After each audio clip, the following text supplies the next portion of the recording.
समाज सेवी साहब रले जी, उनसे जानते कुछ सवालों के जवाब। बदायूं में एक वीडियो बहुत वायरल हो रही है 3 मुस्लिमों को पीटने वाली, इस पर क्या कहेंगे आप?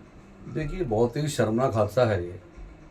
उस गधे ने, उस कुत्ते ने अपनी झुंड के बीच में 3 निर्दोष लोगों को मारा। मैं हिंदू मुसलमान की बात ही नहीं करता हूँ, क्योंकि हमारे ब्लड में हिंदू मुसलमान नहीं है। मैं सिर्फ ये बोलूँगा कि वो तीनों भारतीय थे। उसके बाप का वो रोड नहीं, उसके बाप का गांव नहीं। अबे जैसे तुम हिंदुस्तानी हो वैसे ही वो हिंदुस्तानी थे। इस तरीके से मारने की वजह क्या थी? पहले इसके लिए हमें वीडियो देखिए। गर्दी का जहर किस कदर घुल चुका है। सरेआम दिन दहाड़े 3 राहगीरों को भद्दी गालियां दी जाती हैं, उनका आधार कार्ड मांगा जाता है। कांग्रेस पार्टी ने इसे लेकर सीधे प्रधानमंत्री नरेंद्र मोदी और सीएम योगी आदित्यनाथ की कानून व्यवस्था पर आदमी को वो एक आदमी मारता है, उसके खिलाफ 151 की धारा ऐड होती है। अगर मुसलमान कर देता तो पूरा देश में आप नंगा जांच करते कि ये राष्ट्रद्रोही है, ये देश तोड़क है, इसके खिलाफ राष्ट्रद्रोह की धारा हो जाना चाहिए, इसलिए को मुसलमान है। आपने वीडियो देखा? इसमें मारने की कोई खास वजह नहीं, कुछ भी है ही नहीं। सिर्फ यह है कि वो लोग मुस्लिम हैं, ये उनका गुनाह है। तो ऐसे गधों को ये पावर कौन देता है कि इस तरह के हाथ उठाते हैं? जब तक सरकार इनके खिलाफ कार्रवाई नहीं करेगी और कठोर नहीं करेगी तब तक काम नहीं चलने वाला है। अब आप मुझे ये बताइए, मैं जानना चाहता हूँ कि पुलिस ने अगर उसको 107-51 में बंद कर भी दिया, 107-51 क्या होता है? अभी आप सुबह उसको बंद कीजिए, 4 बजे बेल हो जाएगी। तो उसका तो हौसला अफजाई हो गया ना कि सरकार ने उसको अवार्ड और दे दिया। और ये लोग यही चाहते भी हैं कि हमको एक अवार्ड मिल गया, हम जेल गए थे, फिर जाके बीजेपी में खड़े हो जाएंगे, हमें नेता बनाइए। नेता बन ही जाएगा वो, क्योंकि उसने मुसलमानों की बेइज्जती की है। लेकिन इस हरामी ने मुसलमानों की नहीं, 3 हिंदुस्तानियों की नहीं, हमारे देश के 140 करोड़ लोगों की बेइज्जती की है, जिसके लिए देश ऐसे लोगों को कभी माफ़ नहीं करेगा। और इनको जूते मार के, मुंह काला करके, गधे पे बिठा के इनका जुलूस निकालना चाहिए, तब जाके इनको अकल आएगी। ऐसे कुत्तों की यही जगह है। सर दूसरा सवाल है, मस्जिद अगर सही ढंग से बनी है तो क्यों तोड़ी जाती है? देखिए, मस्जिद सही ढंग से ही बनी होती है। एक बार मैं पहले भी कह चुका हूँ, हमारे मज़हब में हराम की चीज़ की कोई जगह नहीं है। आपने अभी नए नए वीडियो आते हैं, आप देखते हैं, एक मुस्लिम को सोना मिल गया तो उसने हिंदू भाई के घर जाके उसको लौटाया है। एक भाई के ऑटो में पैसे रह गए थे 30-40 लाख, उसने घर जाके और पुलिस स्टेशन जाके उसको वापस किया है। तो हमारे हराम की कोई चीज़ नहीं होती। इसी तरह से हमारे यहाँ जो मस्जिद और मदरसा बनता है, उस ज़मीन को पहले ख़रीदा जाता है। हाँ, ये मैं ज़रूर कहूँगा कि हमारे मज़हब में एजुकेशन की कमी है। तो लोग जो सरकारी जितनी भी प्रतिक्रियाएँ हैं उनसे नहीं गुजरते हैं। वही समझते हैं भी अब ज़मीन हमने खरीद ली है, रजिस्ट्री हो ही गई है, और बेचने वाले भी सामने हैं और खरीदार भी सामने है, तो नंबर होगा कुछ है ही नहीं। तो सरकार की अनुमति के और बिन नक्शे के वो लोग बना डालते हैं, ये गलती ज़रूर होती है। और मैं आगे से एक दरख्वास्त करूँगा अपने मुस्लिम भाइयों से भी कि कहीं भी मस्जिद मदरसा बनाए, नक्शा पास जरूर कराएं। लेकिन अब हम दूसरी बात पे आते हैं। हमारे यहाँ पर मस्जिद हराम के पैसे से नहीं बनती।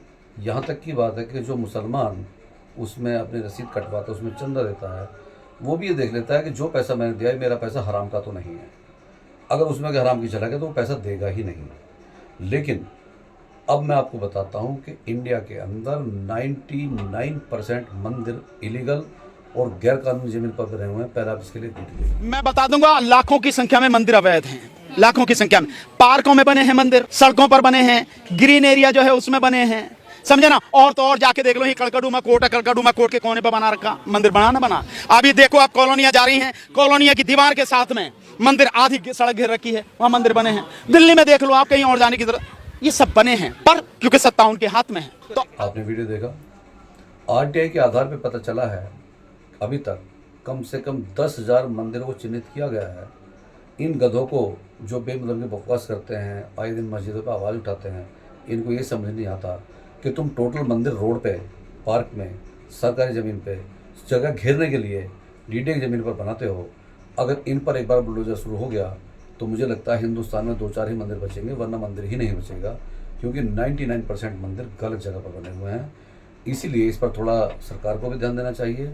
और जो भी गलत है, अगर आप कानूनी कार्रवाई एक किसी पक्ष के खिलाफ कर रहे हैं तो आपको पूरा अधिकार है दूसरे पक्ष के खिलाफ भी करें।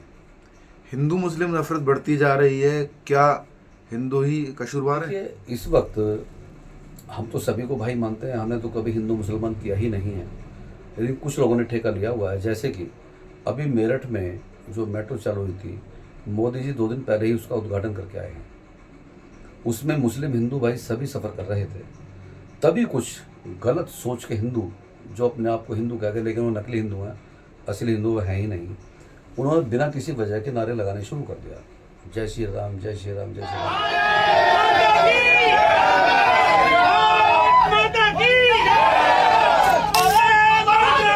तुम अपने घर में माँ बाप के चरण छूते नहीं, माँ बाप की सेवा करते नहीं, और बाहर जय श्री राम चिल्लाने से क्या तुम हिंदू कहलाओगे?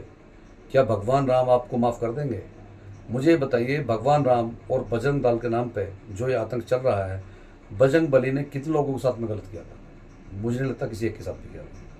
इसीलिए मैं कहता हूँ, मैं क्या पूरा देश कहता है, ये जो नफरती लोग हैं इनको सबक सिखाना बहुत ज़रूरी है, और सबक सिखाने के लिए सबको एक प्लेटफॉर्म पे आना पड़ेगा, क्योंकि हिंदू मुसलमान का कोई भी मजहब एक दूसरे के खिलाफ गलत कभी नहीं सिखाता। इन लोगों ने उसको गलत ट्रैक पर ले जा करके और हमारी भावनाओं को भड़काने का काम करते हैं, जो नहीं होना चाहिए, और इनको इसकी सज़ा मिलनी चाहिए। बिट्टू बजरंगी को लेकर काफ़ी वीडियो आ रही है, उस पर क्या कहेंगे आप? देखिए, बिट्टू बजरंगी जैसे लोगों को भाव देना या उसके बारे में चर्चा करना भी मैं समझता हूँ कि एक हमारे लिए शर्मनाक बात है। ना वो गधा सेहत से अच्छा, ना सीरत से अच्छा, ना शक्ल से अच्छा, ना अकल से अच्छा। बोलता भी तो ऐसे बोल रहा है कोई सांड बोल रहा है, चलता है तो ऐसे लगता है कोई सांड आ रहा है, इंसान तो लगता ही नहीं कहीं से भी वो। और सरकार को अच्छी तरह से पता है कि नूह में जो हिंसा हुई थी उसका मास्टरमाइंड वही है, तो उसको किस बात की तवज्जो दी जाए? मैं तो समझता हूँ आदमी किसी के लायक ही नहीं है। अब खुद की शक्ल देखिए आप, और 24 साल की लड़की से शादी करने की बात करता। आपने वीडियो देखा होगा, नहीं देखा तो आप देख लें, और इसकी एक वीडियो आप और भी देखिएगा, मैं डलवाता हूँ अभी। जय श्री राम भाइयों, हम हापुड़ से चले हैं, ये हापुड़ गाजियाबाद से हापुड़ की तरफ चलते हैं, तो टोल टैक्स से तिलकवा टूल टैक्स है। और अभी हम शिवा टूरिस्ट पे खाना खाने के लिए उतरे। हमने पता करा कि भैया खाना लगा दो, ठीक है, खाने को तैयार हो गए, लेकिन भाई हमारा आज जन्म और धर्म दोनों भ्रष्ट हो जाते। हमने नाम पूछा तो वही अब्दुल पाया। तो हमारे हिंदू भाई बहुत यहाँ पे खाना खा रहे थे, शिवा टूरिस्ट ढाबा। तो कोई भाई इसके खाने पे शिवा टूरिस्ट जो ढाबा है, इन पे खाना ना खाए, अपना धर्म भ्रष्ट ना करे। यहाँ पे देखो जैन सिकंजी है, यहाँ पे खाना खाए भैया। और मैं फिर कह रहा हूँ बार बार, योगी जी ये नाम बदल कर क्यों ये हमारा धर्म भ्रष्ट कर रहे हैं? अब्दुल ही नाम रखें, जिसको खाना होगा वो खाएगा, जिसको नहीं खाना वो नहीं खाएगा। तो भैया आज हमारा धर्म भी भ्रष्ट हो जाता। कोई भाई शिवा टूरिस्ट ढाबे पे खाना ना खाए। ये हापुड़ की तरफ चलते हैं जब टोल के पास, और इस वीडियो को ज़्यादा शेयर करना भैया, क्योंकि खाना खा लेते हैं हम और धर्म भ्रष्ट होता है, थूक का पेशाब का खाना होता है और तो बुद्धि खराब हो जाती है। हर हर महादेव। कि जिसमें हमेशा सिर्फ नफरत की बातें करता है, इसको सही बात करनी ही नहीं आती, क्योंकि जब सही शक्ल नहीं है और सही अकल नहीं है तो सही बात भी नहीं करेगा। इसीलिए उसके बारे में मैं कह रहा हूँ ठीक नहीं समझूंगा, बेकार वाहियात है।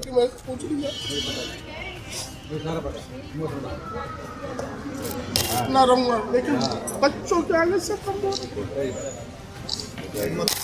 आंखों में भर भर आंसू लिए पुलिस से इंसाफ की गुहार लगाते बिट्टू बजरंगी का ये वीडियो जैसे ही वायरल हुआ, इस केस में नया ट्विस्ट आ गया। अपने साथ शादी के नाम पर धोखाधड़ी की शिकायत करने वाले बजरंगी अब इस मामले में खुद ही फंसते नजर आ रहे हैं। सब आप क्या मैसेज देना चाहते हैं, क्या अपील करना चाहते हैं देशवासियों से? देखिए, मैं एक मैसेज देना चाहता हूँ, इस बार बहुत खास मैसेज है कि जितने भी इस तरह के नकली हिंदू हैं जो नफरत फैलाने का काम करते हैं, मेरी सरकार से और आवाम से एक दरख्वास्त है कि इनको एक बार कुरान शरीफ पढ़ाया जाए। मुझे यकीन है कि कुरान शरीफ पढ़ने के बाद ये इनकी नफ़रत ख़त्म हो जाएगी और ये जानवर से इंसान बन जाएंगे, क्योंकि कुरान शरीफ के अंदर एक लफ्ज़ की गलती तो बहुत दूर की बात है, सोचना भी पाप है, उसके अंदर ऐसा कुछ लिखा ही नहीं है। तो मुझे उम्मीद है कि जो इन लोगों को गलतफहमी है कि सुबह मस्जिद में जब अजान देते हैं तो हम लोगों के खिलाफ कुछ बोलते हैं, जबकि मस्जिद में जो अजान होती है वो पूरे देश के लिए होती है, पूरी आवाम के और पूरी दुनिया के लिए होती है। उसमें कभी एक तरफा कुछ नहीं है और किसी की बुराई तो है ही नहीं, हमेशा भलाई के लिए। अल्लाह अकबर को कहते हैं कि हमें मारने के लिए बोलते हैं, जबकि अल्लाह अकबर का मतलब है कि अल्लाह बहुत बड़ा है। तो वो तो तुम भी बोलते हो भगवान बहुत बड़ा है, इसमें क्या बुराई होगी यार? आप इसका मकसद गलत समझते हैं। इसीलिए उन नकली हिंदुओं को एजुकेशन की ज़रूरत है और सही बात को जानने की ज़रूरत है, जिसके लिए मैं ये निवेदन करता हूँ कि इन सबको एक एक बार कुरान शरीफ पढ़ाया जाए और फिर ये फैसला लें कि हिंदू गलत है, मुसलमान गलत है या कोई भी गलत नहीं है, सिर्फ ये नेता लोग गलत हैं जो हमारे देश में इस तरह की आग फैला रहे हैं। तब आप कोई फैसला करें बिना किसी जानकारी के। किसी पर अभद्र टिप्पणी करना, किसी को गालियाँ देना, किसी को मारना, ये बिल्कुल ठीक नहीं है, इसको बंद कीजिए। इसी के लिए जय हिंद, अस्सलाम वालेकुम।